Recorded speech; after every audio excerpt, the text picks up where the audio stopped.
మేము పేపర్లో రాసాం అంటే అదే చట్టం లేదా అదే శాస్త్రం లేదా అదే నిజం అని నమ్మమంటే ఎట్లాగా? లేదా మేము ఒక ఆరోపణ చేస్తాం దాన్నే బేస్ చేసుకుని మీరు సచ్చినట్టు వినాలి అంటే ఎలాగా?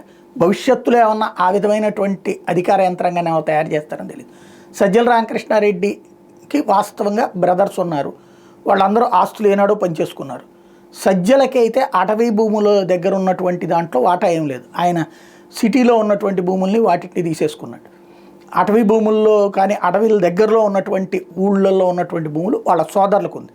ఎప్పుడూ ఎవరు ఆస్తులు పంచుకున్నారు. కానీ ఇప్పుడు సజ్జల మీద ఉన్న కోపంతో అటవీ భూములకు సంబంధించి ఆక్రమించుకున్నాడని నిరూపించేందుకోసం అని చెప్పేసి ఒక విచారణ చేసి తీరా చూస్తే ప్రభుత్వం వేసినటువంటి స్పెషల్ టీంలో అసలు అది సజ్జల అది మాది అటవీ భూమి కాదని అటవీ శాఖ తేల్చి చెప్పింది. అటవీ అధికారులు ఆ భూమి మాది కాదని తేల్చి చెప్పారు. రెవెన్యూ వాళ్ళు మీదే అంటారు, మాది కాదని వీళ్ళు చెప్తారు. ఇప్పుడు దాంతో తలబట్టుకోవడం వీళ్ళవంతైంది. దాన్ని కవర్ చేయడానికి అటవీ శాఖ వాళ్ళని తిడతా వార్తలు రాయడం బిగించేశారు. రేపో మాపో మళ్ళీ ఏ పవన్ కళ్యాణ్ జోక్యం చేసుకుని అట్లాంటి నివేదిక ఇవ్వమని ఒత్తిడి చేస్తారేమో చూడాలి.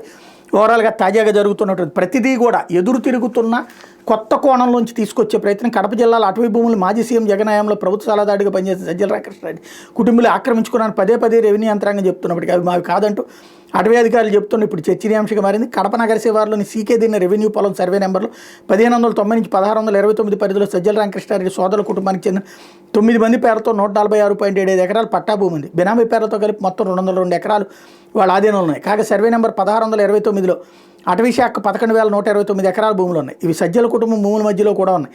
వీటిలో సుమారు 55 ఎకరాలు సజ్జల కుటుంబాలు ఆక్రమించి మామిడి ఇతర చెట్లు నాటారన్నది ఆరోపణ. ఇదే విషయం మీద రెవెన్యూ అధికారుల సర్వేలో కూడా తెలియదు. ఈ వ్యవహారంలో ఆంధ్రజ్యోతి బయటపెట్టడంతో కలకలం రేగింది. ప్రభుత్వ ఆదేశాల మేరకు రెవెన్యూ సర్వే అధికారులు ఇప్పటికే పలుమార్లు సర్వే నిర్వహించారు. రెవెన్యూ రికార్డుల ప్రకారం అవి అటవీ శాఖ భూములుగా తేలి కలెక్టర్ చెరుకూరు శ్రీధర్ విచారణలోనే ఇవి అటవీ భూములని తేలింది. అయితే అటవీ శాఖ మాత్రం ఆ భూములు తమవి కాదంటూ తప్పించుకుంటూ కాలయాపన చేస్తుంది. కడప భూముల వ్యవహారంపై సజ్జల కుటుంబీకులు న్యాయస్థానాన్ని ఆశ్రయించారు. త్రిసభ్య కమిటీతో విచారణ చేసేందుకు న్యాయస్థానం ఆదేశించింది. ఈ మేరకు రెవెన్యూ సర్వే అటవీ అధికారులు విచారణ చేస్తున్నారు. సోమవారం మరోసారి ఆర్డీఓ జాన్ నిర్విన్, సీకే దిన్న తహసీల్దార్ నాగేశ్వరం, డిఎఫ్ఓ వివేకానంద భూముల వద్దకు వెళ్ళారు. భూముల దాన్ని పరిశీలించారు.